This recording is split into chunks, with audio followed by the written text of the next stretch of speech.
there are things I can't force. I must adjust. There are times when the greatest change needed is a change of viewpoint.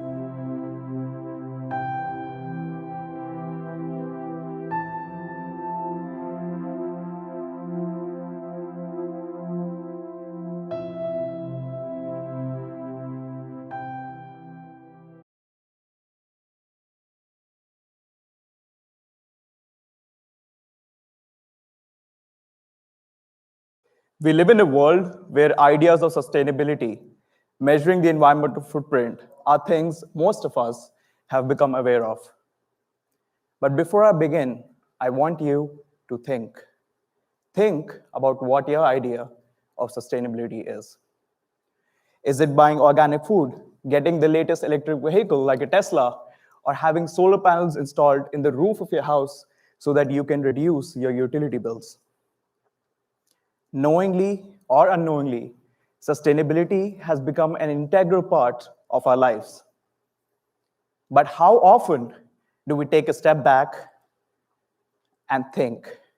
Think about those people who might not be able to afford the premium associated with organic food, or for those people who might be differently abled to be able to drive the latest Tesla. In a world where issues of social justice and equity are now starting to gain traction, we are not doing enough. The talks about sustainability often focus on the ideal man that can talk, walk, sleep, or eat like the majority of us. But why are the minorities not made a part of these discussions? Today, I'd like to illustrate as to why inclusivity and sustainability are not different, but parts of the same wheel. Growing up in New Delhi, India, which is infamous for being one of the most polluted cities in the world, the importance of making environmentally justified buildings has been integral to my architectural education. The world is dying, I was told, and we, the architects, can be the saviors, my professors would say. And rightly so. Buildings account for nearly 40% of all global greenhouse gas emissions annually. So I went about my architecture studies focusing on how the architecture that I would produce in the future would be environmentally justified. Until the junior year of my undergraduate studies, when I tore the ACL of my left knee. The doctor told me that I'd have to get operated if I were to ever walk properly again. So in the summer of 2014, I got my surgery, and that changed my life. There I was, standing in my room, trying to figure out how I would get inside this tight cubicle. This bathroom, which I had been using for almost 18 years, was now basically useless. So I would use the bathroom somewhat like this, with my feet hanging in the air and dreading the thought of using a restroom all summer.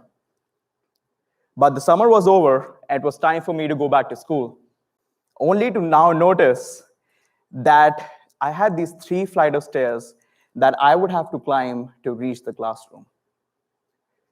You see, with the crutches, it's not the easiest. But those 3 months having to struggle every single day made me realize about how important inclusive architecture really is. On most days, I would ask my friends to take me up these flight of stairs, and when they would not be available, it would take me around 20 minutes. And I would end up missing most of my classes. So 6 years down the line, I came to the US with questions. Questions like I have never witnessed before. The architect in me was still fascinated by the material, the elevations and the glazings in architectural buildings, but now the human in me had different questions. Questions like, is there a ramp in this building?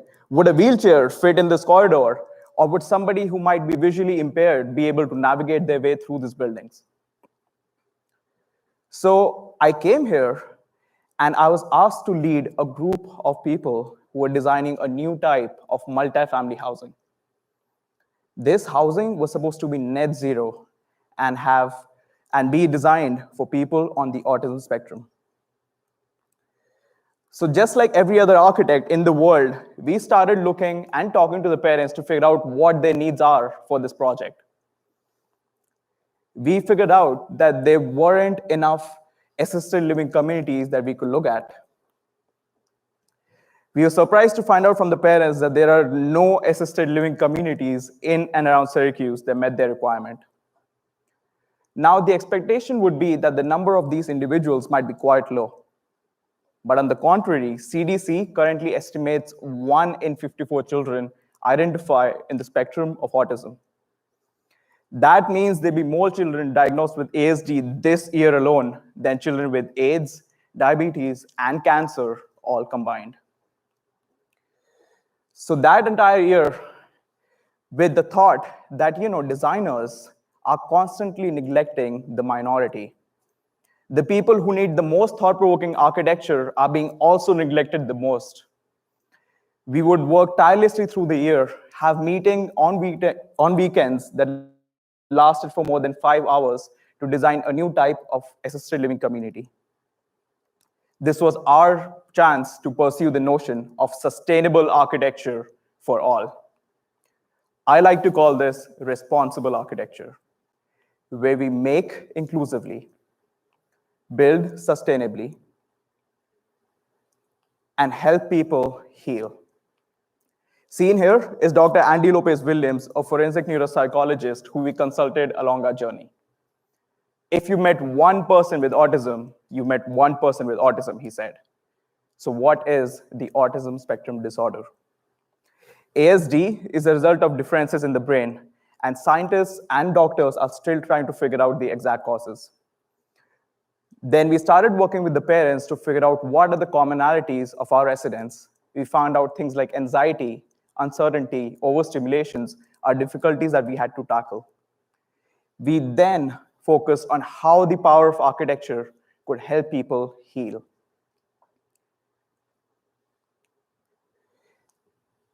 It was made very clear to us early on that having clear predictability in the floor plan would be key to keeping our occupants safe.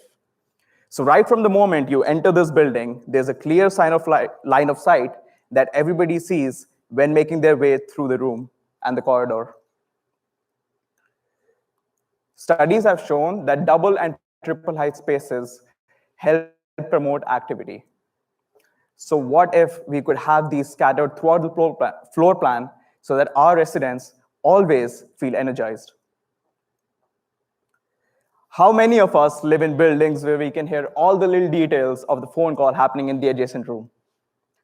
I live in a building where the acoustical performance is so poor that I can listen to my neighbor listening to Metallica every single day. And I'm pretty sure that's their favorite band. See, intrusive noises can be really overwhelming for the residents. So our wall assembly allows Maggie and their cat Oreo to have uninterrupted privacy. I want you to imagine a scenario where you have a fight with your loved ones or your parents. What do? You go to your room, slam the door shut at the back, and get into that one corner where you tell yourself to calm down. These escape spaces become even more important for the clients. So we provided them scattered throughout the floor plan where our residents can go to when they feel overwhelmed. Studies have shown that clear views of the outside can help reduce stress. So we provided each space with ample views of the lush green lawns outside. So the question now is, how do we marry sustainability into this? We provided our residents with a greenhouse attached to the building because the greenhouse gives them a sense of purpose.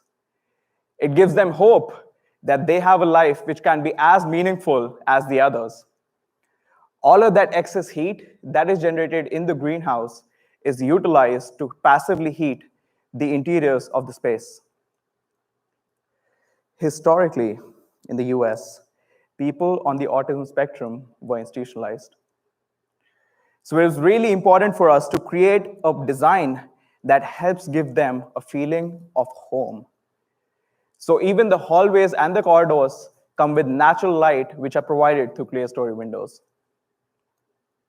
Our landscape is therapeutic, and all the existing tree cover on site is preserved, which also helps us sequester carbon. This system and the building is powered by solar panels, which also help reduce the utility bills for our residents. You see, meaningful architecture is not difficult. Simple, empathetic decisions taken early on in the design phase can have the potential to change lives. Another project that I had the pleasure of working on was the Garden to Table home with Professor Daquan Park last year.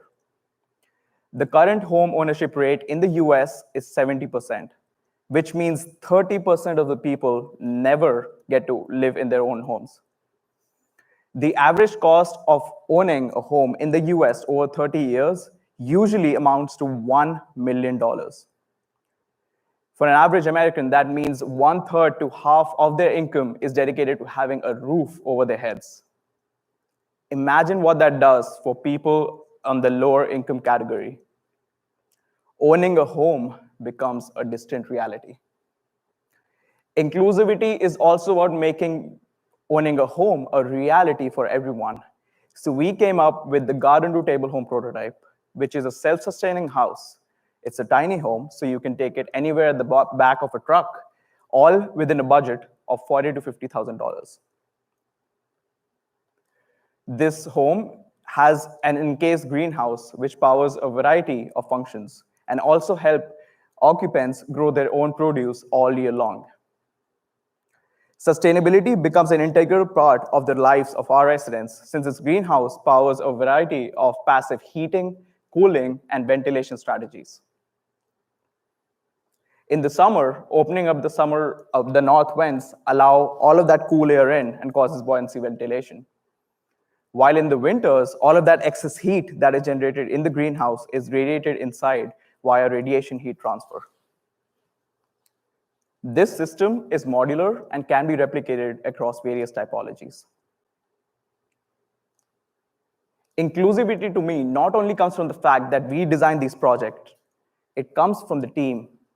A team that had 23 people from 7 different countries working tirelessly through the year without any financial or academic incentives in making these projects a reality. Is beautiful. For all the architects and designers out there watching this, you know that moment when you pick up that pen, right about when you're starting your first sketch, right at that instance, I want you to stop. Stop and think. Think, am I designing for just me and the clients, or am I also designing for the larger audience that will be accessing this building? And I promise you, if all of us can make empathy a part of us, then the world will be a much better place. From the architect who couldn't climb the stairs or use his own restroom, architecture is not just the art of making shelter for human beings. It is a responsibility to design sustainably, design healthy, and help people heal. And if architecture is to be the agency of change that we all really want it to be, then the power of architecture, responsible architecture, needs to be utilized for everyone and not just a selected few. Thank you.